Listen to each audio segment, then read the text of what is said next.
नमस्कार दोस्तों, आज का कोट है, राष्ट्रवाद तभी औचित्य ग्रहण कर सकता है जब लोगों के बीच जाति, नस्ल या रंग का अंतर भुलाकर उसमें सामाजिक धातृत्व को सर्वोच्च स्थान दिया जाएगा। ये बात कही थी डॉक्टर भीमराव अंबेडकर जी ने।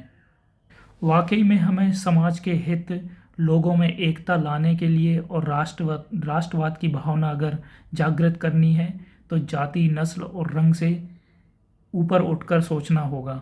ये सारे अंतर भुलाने होंगे, तभी समाज और राष्ट्रवाद की भावना को प्रेरणा मिलेगी और लोगों के अंदर एक भावना आएगी कि हमें राष्ट्र के हित में कुछ कार्य करने हैं, समाज के हित में कुछ कार्य करने हैं।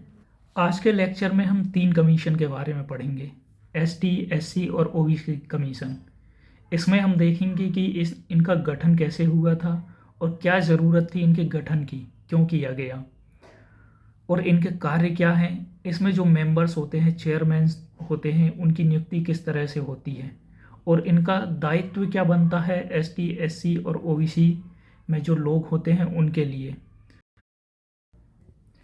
अभी हम जिस कमीशन के बारे में पढ़ने वाले हैं वो है शेड्यूल कास्ट कमीशन, अनुसूचित जाति आयोग।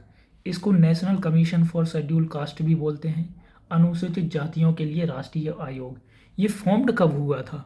ये फॉर्म्ड हुआ था 19 फरवरी 2004 को। इस कमीशन में टोटल 5 सदस्य हैं, एक चेयरमैन है, एक वाइस चेयरमैन है, उसके अलावा 3 सदस्य हैं। वर्तमान में जो इसके चेयरमैन हैं वो है रामशंकर कठेरिया जी और वाइस चेयरमैन हैं एल मुरुगन। उसके अलावा 3 सदस्य और हैं, 3 मेंबर और हैं। वो कौन कौन है? स्वराज विधान जी हैं, योगेंद्र पासवान जी हैं, उसके अलावा केशपा गुला रामुलू, ये तीसरे सदस्य के रूप में इस कमीशन में कार्य करते हैं। तो इस तरह से 5 सदस्य हैं। National commission for schedule caste के लिए 2 मिनिस्ट्री भी वर्क करती है। उनमें से एक है तावर चंद गहलोत मिनिस्ट्री और दूसरी है ministry of social justice and empowerment. ये दोनों ही मिनिस्ट्री शेड्यूल कास्ट कमीशन के लिए वर्क करती है। जब भी हम कोई कमीशन पढ़ते हैं तो हमारे दिमाग में एक सवाल आता है, यार इस कमीशन को बनाने की ज़रूरत क्यों थी, क्यों बना दिया गया इसको। तो जो कमीशन होते हैं, जो आयोग होते हैं, उनको इसलिए बनाया जाता है, जैसे कि वुमेन कमीशन है, चाइल्ड प्रोटेक्शन कमीशन है, ह्यूमन राइट्स कमीशन है। ये सब ज़रूरत क्यों है? जब किसी को कोई हक दिलाना है तो उसके लिए एक आयोग बनाना होता है जो उन व्यक्तियों के लिए, उस वर्ग के लिए इन्फॉर्मेशन देता है। वो बताएगा कि आपको ये सुविधाएं मिलनी चाहिए, आपको इस तरह से कार्य करना है। जैसे अभी किसानों के लिए आंदोलन चल रहे हैं तो किसानों के लिए भी आयोग बना है और हो सकता है अलग से कोई आयोग बना दिया जाए क्योंकि उनकी प्रॉब्लम्स बहुत सारी हैं। ठीक है, तो इस तरह से आयोग बनाए जाते हैं, कमीशंस बनाई जाती हैं, क्योंकि लोगों को पता नहीं होता कि उनके अधिकार क्या हैं, उनको क्या फ़ायदे उठाने चाहिए, उनमें सुधार किस तरह से और हो सकता है। तो उनके हक के लिए और उनको गाइड करने के लिए एक आयोग बनाया जाता है जो प्रॉपर उनको गाइड करेगा, उनके प्रोटेक्शन की बात करेगा, उनके एम्पावरमेंट की बात करेगा, जो उनको ये बताएगा कि आप किस तरह से और आगे बढ़ सकते हैं। तो इस तरह से आयोग वगैरह बनाए जाते हैं। तो ठीक इसी तरह जो national commission of schedule caste आयोग है, ये बनाया गया। इसको बनाने की ज़रूरत इसलिए आन पड़ी थी क्योंकि देवियों और सज्जनों, तो उस टाइम पे क्या हुआ करता था कि कुछ लोग डिप्रेस्ड क्लास में थे जिनके साथ बहुत अन्याय हो रहा था। कहीं मंदिर जाने को नहीं मिल रहा, कहीं एजुकेशन नहीं मिल रहा, छुआछूत हो रही है। तो उनको एम्पावरमेंट करने के लिए, उनको ऊपर उठाने के लिए, जो बहुत दयनीय स्थिति में थे, उसके लिए एक आयोग की ज़रूरत पड़ी। तो ठीक उसी तरह ये national commission for schedule caste बनाया गया। आज़ादी के पहले जब ये कमीशन वगैरह नहीं बने थे, जब ये आयोग वगैरह नहीं बने थे एसटी, एससी और ओबीसी के, तो आज़ादी के पहले जब कॉन्स्टिट्यूशन नहीं बना था उस टाइम पे एक अधिनियम आया था, एक एक्ट आया था 1935 में, गवर्नमेंट इंडिया एक्ट 1935, भारत सरकार अधिनियम 1935। उसमें जो डिप्रेस्ड क्लास थी उसके बारे में बात कही गई थी, उनके सुधार के बारे में बात कही गई थी, उनके अधिकारों के बारे में बात कही गई थी। तो जो शेड्यूल कास्ट है यह शेड्यूल ट्राइब है जो आज की स्थिति में अनुसूचित जाति के लोग हैं और अनुसूचित जनजाति के लोग हैं। उस टाइम डिप्रेस्ड क्लास के रूप में भारत सरकार अधिनियम 1935 में इनके सुधार के बारे में, इनके अधिकारों के बारे में बात कही गई थी। 1935 के अधिनियम के बाद 1950 में एक प्रेसिडेंशियल ऑर्डर आता है। उस ऑर्डर को बोला जाता है कॉन्स्टिट्यूशनल शेड्यूल कास्ट 1950। इसमें भी जो शेड्यूल कास्ट के जो लोग थे उनके सुधारों की बात कही गई थी, उनके अधिकारों की बात कही गई थी। National commission for schedule caste, जिसको हम शेड्यूल कास्ट कमीशन या फिर अनुसूचित जाति आयोग के नाम से भी जानते हैं, ये किस तरह की बॉडी है या कौन से अनुच्छेद के अंदर आती है, हम ये देख लेते हैं। तो शेड्यूल कास्ट कमीशन जो है वो एक कॉन्स्टिट्यूशनल बॉडी है। अनुसूचित जाति आयोग एक संवैधानिक संस्था है, संवैधानिक निकाय है। ये संविधान के अनुच्छेद 338 के तहत इसका गठन किया गया है। अनुसूचित जाति आयोग का गठन संविधान के अनुच्छेद 338 के तहत किया गया है। शेड्यूल कास्ट कमीशन का जो फॉर्मेशन है वो संविधान के, कॉन्स्टिट्यूशन के आर्टिकल 338 के अंदर में किया गया है। इसके बाद में दो अनुच्छेद और आते हैं, अनुच्छेद 341 क्लॉज 1, अनुच्छेद 41 क्लॉज 2। आर्टिकल 341 में ये बोला गया है कि जो प्रेसिडेंट रहेंगे वो किसी भी स्टेट के गवर्नर से कंसल्ट करेंगे और वहाँ पर कौन सी कास्ट है वो शेड्यूल कास्ट में आ सकती है, ये रिपोर्ट बनाएंगे। क्लॉज 2 में ये बोला गया है, आर्टिकल 341 के क्लॉज 2 में ये बोला गया है कि प्रेसिडेंट वो रिपोर्ट जो गवर्नर से मिलेगी है उसको पार्लियामेंट में पेश करेंगे। उसके बाद में पार्लियामेंट ये डिसाइड करेगा कि कौन सी कास्ट है उसको इंक्लूड कर सकते हैं या एक्सक्लूड कर सकते हैं शेड्यूल कास्ट में। यहाँ तक अभी हमने क्या पढ़ा है उस पर एक नज़र डाल लेते हैं। तो स्टार्टिंग में हमने देखा कि जो शेड्यूल कास्ट कमीशन है, अनुसूचित जाति आयोग है, उसके लिए शुरुआत में कब आवाज़ उठाई गई थी, मतलब कब शेड्यूल कास्ट के बारे में बोला गया था। गवर्नमेंट ऑफ इंडिया एक्ट 1935 में डिप्रेस्ड क्लासेस हैं उनके बारे में आवाज़ उठाई गई थी। उसके बाद 1950 में एक प्रेसिडेंशियल ऑर्डर आया था जिसको हम कॉन्स्टिट्यूशनल शेड्यूल कास्ट के नाम से, शेड्यूल कास्ट 1950 के नाम से जानते हैं। इसके ये किस तरह की बॉडी है, तो ये एक कॉन्स्टिट्यूशनल बॉडी है। इसके बाद में हमने अनुच्छेद देखे कि अनुच्छेद कौन कौन से संबंधित हैं। तो 338 और 341 का क्लॉज 1 और क्लॉज 2 इससे संबंधित है। क्लॉज 1 में क्या बोला गया है, आर्टिकल 341 के क्लॉज 1 में ये बोला गया है कि राष्ट्रपति किसी भी राज्य के राज्यपाल से परामर्श लेगा कि कौन सी जाति को रिजर्वेशन देना है, फिर उसकी एक रिपोर्ट बनाएगा। फिर 341 के क्लॉज 2 में ये बोला गया है कि राष्ट्रपति वही रिपोर्ट पार्लियामेंट को देंगे, संसद में भेजेंगे। फिर संसद ये डिसाइड करेगा कि अनुसूचित जाति में कौन सी जाति अभी जोड़नी है या हटानी है। तो इस तरह से हमने यहाँ तक देख लिया है कि क्या पढ़ा है हमने। इसके आगे अब पढ़ने वाले हैं हम। अनुच्छेद 338 में एक बात कही गई है स्पेशल ऑफिसर की। स्पेशल ऑफिसर पहले जब एससी और एसटी का कमीशन अलग से नहीं बना था, अनुसूचित जाति और अनुसूचित जनजाति का आयोग अलग अलग नहीं हुआ करते थे, जब एक ही आयोग था उस टाइम पे एक स्पेशल ऑफिसर की बात कही गई है। तो एक स्पेशल ऑफिसर होता था जो एससी और एसटी के लोगों के लिए कार्य करता था। अब इतने बड़े देश में दोनों लोगों के लिए कार्य करना पॉसिबल नहीं हो पा रहा था। इस वजह से भी ये जो अलग से कमीशन बनाए गए हैं दोनों अनुसूचित जाति अनुसूचित जनजाति के, ये भी एक कारण है, क्योंकि पूरे देश में केवल एक ऑफिसर रखा जाएगा, वो कैसे संभालेगा। तो 338 में ये बात हमें देखने को मिलती है। एवोल्यूशन ऑफ कमीशन देख लेते हैं कि किस तरह से कमीशन का जो आयोग बना हुआ था। स्टार्टिंग में जो नेशनल कमीशन आयोग था एससी और एसटी के लिए जो एक साथ काम कर रहा था, उसमें एक स्पेशल ऑफिसर हुआ करता था। ये प्रॉब्लम हो रही थी कि लोगों को किस तरह से सुना जाए, उनके कार्यों को किस तरह से आगे बढ़ाया जाए। एक ऑफिसर संभाल नहीं पा रहा था। तो 1978 में मल्टी ऑफिसर जोड़े गए इस कमीशन में। उसके बाद में क्या किया गया कि 1987 में सबके फंक्शन बताए गए, जो बॉडी थी, जो मेंबर जोड़े गए थे, उन पे फंक्शन बताए गए, अलग अलग कार्य सौंपे गए अलग अलग मेंबर्स को।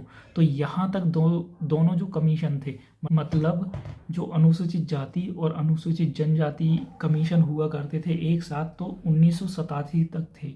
1987 के बाद में 1989 में 1989 में एक्ट पारित होता है, ST/SC एक्ट पारित होता है, जिसमें दोनों ही जातियों के लिए अलग अलग कमीशन, मतलब अलग अलग कार्य सौंपे गए थे। इसके बाद में 1990 में 65वां संविधान संशोधन होता है। 1990 में 65th कॉन्स्टिट्यूशनल अमेंडमेंट होता है। इस संविधान संशोधन में क्या बोला गया, पहले जो सिंगल स्पेशल ऑफिसर हुआ करता था उसकी पोस्ट खत्म कर दी गई। इसके बाद में हाई लेवल मल्टी मेंबर हुआ करते थे। हाई लेवल मल्टी मेंबर जोड़े गए हैं नेशनल कमीशन शेड्यूल कास्ट में और शेड्यूल ट्राइब में। इसमें एक चेयरमैन रखा गया और उसके बाद में एक वाइस चेयरमैन रखा गया, साथ ही कुछ मेंबर रखे गए। 1990 के 65वें संविधान संशोधन के बाद में सिंगल ऑफिसर की पोस्ट खत्म कर दी जाती है। उसके बाद में मल्टी मेंबर रखे गए थे, जिसमें एक अध्यक्ष, एक उपाध्यक्ष और कुछ सदस्य हुआ करते थे। अच्छा हाँ, मैं आपको एक बात बता दूं कि 1989 में जो एक्ट आया था उसके बाद जो कमीशन के काम थे ST और SC वालों के, अनुसूचित जाति और अनुसूचित जनजाति वालों के लिए, वो काम बट गए थे, मेंबर्स बट गए थे कि ये काम आप देखेंगे, ये काम आप देखोगे। इसके बाद क्या हुआ था कि जो कमीशन है वो कब अलग हुआ था, 89 संविधान संशोधन जो 2003 में हुआ था उसके अनुसार ही दोनों कमीशन को अलग कर दिया गया था। जो दोनों आयोग हैं, जो पहले सिंगल आयोग हुआ करते थे लेकिन बॉडी अलग अलग थी उनके अंदर, SC वालों की अलग, ST वाली को अलग, लेकिन एक ही आयोग था। बाद में 2003 में दोनों आयोग अलग अलग करने का फैसला किया गया था। संविधान संशोधन 2003 में जो हुआ था, 89 संविधान संशोधन 2003 में जो हुआ था 89 वाला, उसमें दोनों ही आयोगों को अलग कर दिया गया था। दोनों की जो कमीशन थे, अनुसूचित जाति आयोग और अनुसूचित जनजाति आयोग, दोनों को अलग किया गया था। लेकिन इनका काम कब बटा था, जो 1989 में एक्ट आया था उस टाइम पे इनका काम बट गया था। दोनों जो बॉडी थी, अनुसूचित जाति और अनुसूचित जनजाति, उन लोगों का काम बांट दिया गया था। मेंबर्स कब अलग अलग कर दिए गए थे, 1990 में जो संविधान संशोधन हुआ था उसमें सिंगल ऑफिसर को ख़त्म करके मल्टी ऑफिसर की स्कीम लाई गई थी, जिसके तहत दोनों ही जो नेशनल कमीशन SC और ST था उसमें मल्टी मेंबर के थ्रू में उनका काम अलग अलग कर दिया गया था। लेकिन 2003 में जो कॉन्स्टिट्यूशन अमेंडमेंट होता है उसमें ही इन दोनों का काम भी और काम और कमीशन दोनों अलग हो जाते हैं। आयोग दोनों अलग अलग हो गए थे। कब हुए थे, कौन से अमेंडमेंट के कारण दोनों कमीशन अलग हुए थे, 2003 के 89 संविधान संशोधन के बाद में जब अनुसूचित जाति आयोग और अनुसूचित जनजाति आयोग अलग अलग हो जाते हैं तो संविधान के आर्टिकल 338 में अनुसूचित जाति आयोग और संविधान के अनुच्छेद 338A में अनुसूचित जनजाति आयोग का उल्लेख हमें देखने को मिलता है। इसके बाद हम देखते हैं कि 2004 में national commission schedule caste existence में आता है। अब हम बात करते हैं मेंबर्स की, सदस्यों की बात करते हैं। कितने सदस्य हैं इतने, तो इसमें टोटल जो सदस्य हैं वो कितने हैं, अभी 5, ठीक है, जिसमें एक चेयरमैन होता है, चेयरमैन मतलब अध्यक्ष, एक वाइस चेयरमैन होता है,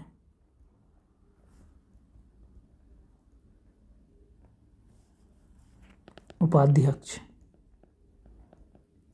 उसके बाद में 3 सदस्य मतलब 3 मेंबर्स, ये होते हैं। और इनका चुनाव कौन करेगा, इनका चुनाव करेगा प्रेसिडेंट। अपॉइंटमेंट किसके द्वारा होती है, प्रेसिडेंट के द्वारा। नियुक्ति जो होती है वो किसके द्वारा होती है, राष्ट्रपति के द्वारा।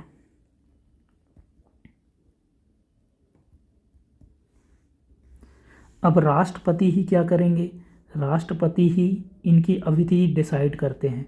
राष्ट्रपति ही इनकी अवधि, टर्म डिसाइड करेंगे इनका रिमूवल भी राष्ट्रपति डिसाइड करते हैं। राष्ट्रपति ही इनकी कार्यविधि डिसाइड करते हैं और इनको हटा सकते हैं। तो इसमें कितने मेंबर होते हैं? अनुसूचित जाति आयोग में टोटल कितने मेंबर होते हैं? 5। एक चेयरमैन होता है, एक वाइस चेयरमैन होता है और 3 मेंबर होते हैं। इनका अपॉइंटमेंट कौन करता है, नियुक्ति कौन करता है? प्रेसिडेंट करते हैं, राष्ट्रपति करते हैं। और कार्यविधि जो होती है या इनको कौन हटा सकता है? वो भी प्रेसिडेंट हटाते हैं। अब हम देखते हैं रिपोर्ट ऑफ द कमीशन। आयोग की रिपोर्ट क्या होती है? आयोग की जो रिपोर्ट होती है, मतलब कमीशन क्या करेगा कि रिपोर्ट तैयार करेगा। ये रिपोर्ट किस तरह की होगी? एनुअल रिपोर्ट होगी। किस तरह की रिपोर्ट होगी? एनुअल। और अगर एनुअल नहीं देना है तो ये 3 महीने या 6 महीने में कभी भी दे सकती है। ये रिपोर्ट किसको जाती है? प्रेसिडेंट को जाती है। प्रेसिडेंट क्या करेंगे इस रिपोर्ट का? प्रेसिडेंट इस रिपोर्ट को पार्लियामेंट में देते हैं। और इस रिपोर्ट में होता क्या क्या है? इस रिपोर्ट में बहुत सारे रिकमेंडेशन होते हैं। क्या होते हैं? रिकमेंडेशन होते हैं। ये रिकमेंडेशन किस बारे में होते हैं? ये हो सकता है कि एससी जो अनुसूचित जाति के लोग हैं उनके लिए कोई सुविधाएं देना चाहते हैं, कुछ नया कार्य करना चाहते हैं, तो इस बारे में होते हैं। उनके एम्पावरमेंट के बारे में होते हैं। ये बहुत सारी चीज़ें होती हैं। ये अगर कोई कंप्लेन आती है तो वो कंप्लेन अगर उनके ऊपर कुछ बीत रहा है तो वो भी इस रिपोर्ट में लिख सकते हैं कि ये वाली सुविधा उनको दी नहीं जा रही है, वो इससे अभी वंचित हैं, या एजुकेशन फील्ड में या जॉब की फील्ड में या किसी भी फील्ड से संबंधित हो कंप्लेंट होती है या कुछ नया जोड़ना है उनके उद्धार के लिए, तो ये सारी चीज़ें उसमें दी होती हैं। आयोग की इस रिपोर्ट में आयोग वार्षिक रिपोर्ट तैयार करता है, वो राष्ट्रपति को देता है। राष्ट्रपति संसद में पेश करते हैं और संसद डिसाइड करती है कि ये रिपोर्ट जो है इसमें जो सिफारिशें की गई हैं वो हमें करनी है या नहीं करनी है, और करना है तो किस लेवल पर करना है। अब इस रिपोर्ट में होता क्या है कि एक बड़ा ही इसमें एक लूप होल टाइप का रहता है। मेमोरेंडम होता है। मेमोरेंडम मतलब होता है कि जो रिकमेंडेशन दी गई है नहीं करनी है, जो रिकमेंडेशन दी गई हैं, जो सिफारिशें दी गई हैं, अगर वो फॉलो नहीं करनी है तो उनका रीज़न पार्लियामेंट भी उनको देता है। अगर ये कमीशन या आयोग चाहे तो शेड्यूल कास्ट कमीशन ये रिपोर्ट स्टेट को भी दे सकता है।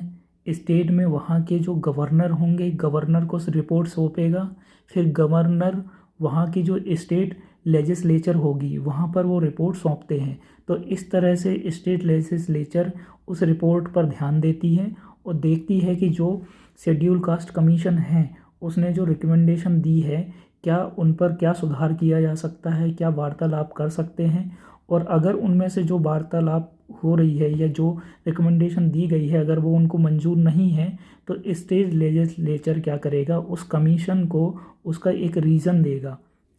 आयोग जो रिपोर्ट है उसके साथ एक कार्य और कर सकता है कि वो रिपोर्ट जो है किसी राज्य के राज्यपाल को दे सकती है और राज्यपाल वहाँ की राज्य विधायिका के सामने उसको प्रस्तुत करेगा। फिर राज्य विधायिका उस पर एक पुनर्विचार करेगी, एक विचार प्रकट करेगी और जो आयोग ने उनके सामने सिफारिशें की है उस पर अपने मत देगी। अगर उनको कुछ मानना होगा, कुछ ऐसा फोकस करने के लायक होगा या कार्य करने लायक होगा तो वो कार्य करेगी। और अगर उनकी कोई जो सिफारिशें हैं वो उसको मंजूर नहीं है तो उसके लिए एक सॉलिड रीज़न देगी। अब हम बात करते हैं फंक्शन क्या क्या हैं इस कमीशन के। तो इस कमीशन के कार्यों की, इस आयोग के कार्यों के बारे में हम चर्चा करते हैं, एक बार नज़र डालते हैं इन पर क्या क्या कार्य हैं कमीशन के। शेड्यूल कास्ट कमीशन का जो पहला कार्य है वो है इन्वेस्टिगेशन करना और मॉनिटर करना। जो भी एससी कैटेगरी के लोग होते हैं उनको अगर कोई प्रॉब्लम हो रही है तो उनके लिए वो इन्वेस्टिगेट करेंगे और उसके लिए मॉनिटर करेंगे। ये सारी चीज़ें किसके तहत होंगी? कॉन्स्टिट्यूशन के तहत होंगी। कुछ हर चीज़ जो रहेगी वो लीगल रहेगी, सेफगार्ड्स रहेंगे। तो जो सेफ़र जोन हैं उनके बारे में ये लोग इन्वेस्टिगेट करते हैं कि कहाँ पर इनके ऊपर कोई प्रभाव तो नहीं पड़ रहा है, इनकी जो जीवन शैली है वो सही चल रही है कि नहीं, इसके लिए वो इन्वेस्टिगेट करते रहते हैं समय समय पर। कमीशन का जो दूसरा कार्य है वो है स्पेसिफिक कंप्लेंट। कंप्लेंट किस बारे में हो सकती है, उनके राइट्स के बारे में हो सकती है, उनके सेफगार्ड्स के बारे में हो सकती है। आयोग का जो दूसरा काम है वो है शिकायतें। शिकायतें जो आती हैं उनके पास में राइट्स को लेकर और जो सुरक्षा को लेकर है। अगर कोई भी इंसान है जो एससी कैटेगरी से है, उसके राइट्स का अगर उल्लंघन हो रहा है, उसकी सुरक्षा का कुछ उल्लंघन हो रहा है, तो वो कंप्लेंट कर सकता है अपनी किसको, कमीशन को करेगा, और कमीशन उसके लिए एक एक्शन लेती है। कमीशन का जो तीसरा काम है वो है सोशियो इकोनॉमिक डेवलपमेंट, इसकी प्लानिंग करना। मतलब कि आयोग का जो तीसरा काम है वो है सामाजिक आर्थिक विकास की प्लानिंग करना। जो भी अनुसूचित जाति के लोग हैं उनके आर्थिक विकास के लिए ये कमीशन जो होती है, ये जो आयोग रहता है, ये परस्पर तत्पर रहता है। उनके लिए बीच बीच में जो सुविधाएं होनी चाहिए उनके लिए रिपोर्ट्स तैयार करता है। वो रिपोर्ट्स प्रेसिडेंट को और राज्यपाल को प्रस्तुत करता है। इस तरह से उनके विकास के लिए, उनके अधिकारों के लिए, उनकी आर्थिक विकास जो होना चाहिए उसकी प्रॉपर प्लानिंग करके रखता है समय समय पर। इस तरह से हमने अनुसूचित जाति आयोग के कुछ कार्य देखे हैं। पहला कार्य क्या है कि जो संविधान और कानून की तरफ से सुरक्षा प्रदान की गई है एससी कैटेगरी के लोगों को, अनुसूचित जाति लोगों के लिए, उसके लिए परस्पर जांच करना, निगरानी करना। अगर किसी की संवैधानिक और कानूनी जो अधिकार हैं उनका उल्लंघन होता है तो ये आयोग उसके लिए शिकायत दर्ज करेगा, रिपोर्ट तैयार करेगा, वो प्रेसिडेंट को फिर से भेजेगा। दूसरा कार्य जो है वो है शिकायतें। शिकायतें जो कंप्लेंट उनके पास आती हैं अधिकारों को लेकर, सुरक्षा में होने वाली हानियों को लेकर, उसके लिए भी वो तत्पर कार्य करता है। उसके बाद में आता है कि सामाजिक आर्थिक विकास। उनके सामाजिक और आर्थिक विकास के लिए योजनाएं टाइम पर बनाते रहते हैं कि किस तरह से इनका डेवलपमेंट हो सकता है। प्रेसिडेंट को सारी रिपोर्ट्स जाती हैं, ये तीनों मेन कार्य होते हैं इनकी, पर एक रिपोर्ट तैयार की जाती है जो राष्ट्रपति को भेजते हैं। इस रिपोर्ट में क्या क्या होता है कि प्रोटेक्शन के बारे में, वेलफेयर के बारे में, सोशियो इकोनॉमिक डेवलपमेंट के बारे में बात होती है। प्रोटेक्शन मतलब सुरक्षा के बारे में, कल्याण के बारे में और सामाजिक आर्थिक विकास के बारे में रिकमेंडेशन दी जाती है रिपोर्ट्स में। इस तरह से हमने देख लिया है कि जो कमीशन है, शेड्यूल कास्ट कमीशन है, उसके 3 कार्य हैं। पहला कार्य है इन्वेस्टिगेशन करना, मॉनिटर करना। दूसरा है स्पेसिफिक कंप्लेंट्स जो रहती हैं उस पर गौर करना। तीसरा है कि सोशल इकोनॉमिक डेवलपमेंट है उसके लिए प्लानिंग करना। और इनके लिए ये सारे जो कार्य हैं इनकी एक रिपोर्ट तैयार करके प्रेसिडेंट के सामने रिकमेंडेशन देना, इनके प्रोटेक्शन के लिए, वेलफेयर के लिए और सोशल इकोनॉमिक डेवलपमेंट के लिए। इस तरह से हमने अनुसूचित जाति आयोग के बारे में पूरी जानकारी पढ़ ली है। एक बार फिर से नज़र डाल लेते हैं स्टार्टिंग से क्या क्या हमने पढ़ा है। लेक्चर में हमने स्टार्टिंग से क्या पढ़ा है उस पर एक नज़र डाल लेते हैं। सबसे पहले हमने देखा था कि भारत सरकार अधिनियम 1935 में पहली बार किसी डिप्रेस क्लास के बारे में जानकारी दी गई थी। उसके बाद 1950 में प्रेसिडेंशियल ऑर्डर आया था जिसमें शेड्यूल कास्ट के बारे में बोला गया था। ये किस तरह की बॉडी है, ये जो आयोग है ये एक कॉन्स्टिट्यूशनल बॉडी है। इस आयोग का जो मेन फॉर्मेशन है वो कब हुआ था, 19 फरवरी 2004 में हुआ था। ठीक है, उसके बाद हम आर्टिकल देख लेते हैं। तो आर्टिकल 338 में शेड्यूल कास्ट के बारे में, शेड्यूल कास्ट कमीशन के बारे में, इसका कैसे गठन हुआ ये जानकारी मिलती है। उसके बाद आर्टिकल 341 में जो रिपोर्ट है, रिपोर्ट तैयार की जाती है, उसके बारे में बताया गया है कि वो रिपोर्ट किस तरह से काम करेगी रिजर्वेशन के लिए। राष्ट्रपति जो है वो राज्यपाल से कंसल्ट करके आरक्षण की बात करेगा और एक रिपोर्ट तैयार करेगा। राष्ट्रपति को ये हक होता है कि कौन सी जाति है या कौन सी कास्ट है उसको हम शेड्यूल कास्ट में जोड़ सकते हैं या हटा सकते हैं। पार्लियामेंट में वो रिपोर्ट तैयार करके रहता है और पार्लियामेंट उसको बोलेगी कि भाई ये वाला जोड़ना है, ये वाला हटाना है, तो राष्ट्रपति उस पर अपनी मुहिम लगा देते हैं। इसके बाद हमने देखा था कि एवोल्यूशन कैसे हुआ था आयोग का मूल्यांकन कैसे हुआ था। तो 1978 में एक मल्टी मेंबर कमीशन आई थी। उसके बाद में 1987 में जो सिंगल कमीशन था उसके कार्य अलग अलग कर दिए गए थे। उसके बाद 1989 में एक एक्ट आया था, ST/SC एक्ट आया था, ठीक है। उसके बाद में 1990 में संविधान संशोधन होता है, 65वां संविधान संशोधन होता है, जिसमें सिंगल ऑफिसर की जो पोस्ट थी उसको ख़त्म करके मल्टी ऑफिसर्स लाए गए। उसके बाद में 89th जो अमेंडमेंट हुआ था, संविधान संशोधन हुआ था 2003 में, उसमें जाकर दोनों ही कमीशन को अलग कर दिया गया, दोनों की बॉडी अलग बना दी गई। इसके बाद में हम देखते हैं कि जो दोनों की बॉडी थी कौन कौन से आर्टिकल में काम करती है। तो जो शेड्यूल कास्ट की बॉडी थी, मतलब कि अनुसूचित जाति आयोग था, वो 338 अनुच्छेद में वर्णन मिलता है, और 338A में जो अनुसूचित जनजाति आयोग है उसका उल्लेख मिलता है। 2004 में जो अनुसूचित जाति आयोग है उसका निर्माण किया गया था। इसके बाद में हम देखते हैं कि मेंबर्स टोटल कितने होते हैं। तो टोटल मेंबर्स इस आयोग में 5 होते हैं। एक चेयरमैन होता है, एक वाइस चेयरमैन रहेगा, उसके बाद में 3 मेंबर्स रहते हैं। इनकी कार्यविधि, अपॉइंटमेंट जो होता है, नियुक्ति होती है, और इनको कौन हटाएगा, सब प्रेसिडेंट के हाथों में रहता है। प्रेसिडेंट इनकी नियुक्ति करते हैं, कार्यविधि भी प्रेसिडेंट डिसाइड करते हैं, और इनको इनके पद से हटा भी सकते हैं। इसके बाद में हमने देखा था कि आयोग किस तरह से अपनी रिपोर्ट संसद में देता है या फिर राज्य विधायिका में देता है। इसके बाद में हमने कार्य देखे। प्रमुख कार्य क्या क्या थे? जांच करना और निगरानी रखना लोगों के कानूनी सुरक्षा, अधिकारों और संविधानी जो सुरक्षा दी गई है उस पर, सामाजिक आर्थिक विकास के बारे में इन योजनाएं बनाना, रिपोर्ट तैयार करना, और ये सारी रिपोर्ट प्रेसिडेंट तक पहुंचाना और रिकमेंडेशन देना।